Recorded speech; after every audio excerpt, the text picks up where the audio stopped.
नाज़रीन कराम, आज की इस वीडियो में हम लोग सबक नंबर 12 जिसका उन्वान है इज़्ज़त, उसका मतलब हम लोग समझेंगे। आइए वीडियो को हम लोग शुरू करते हैं। सर सैयद अहमद ख़ां अपने दौर के अजीम मुस्लिह, माहिर तालीम, अदीब और कौमी रहनुमा गुज़रे हैं। उन्होंने मुसलमानान हिंद के हालात बेहतर बनाने के लिए तालीम के साथ साथ नज़्म व ज़ब्त और रोशन अफकार पैदा करने की भरपूर कोशिश की, और उन्होंने उम्मत की इस्लाह के लिए तहज़ीबुल अखलाक नाम का जरीदा निकाला, जिसमें बहुत अच्छे अच्छे मज़ामीन मुआशरत और मज़हब पर लिखे।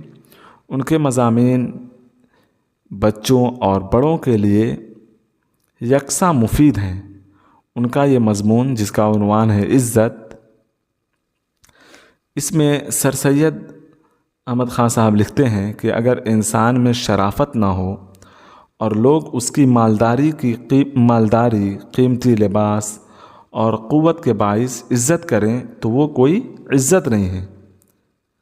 इज़्ज़त तो वो है कि इंसान कोई काम करे तो दिल में उसे खुशी महसूस हो और उसका दिल गवाही दे कि उसने सही माना में इज़्ज़त के लायक काम किया है, वरना झूठी शान व शौकत से इज़्ज़त हासिल नहीं की जा सकती।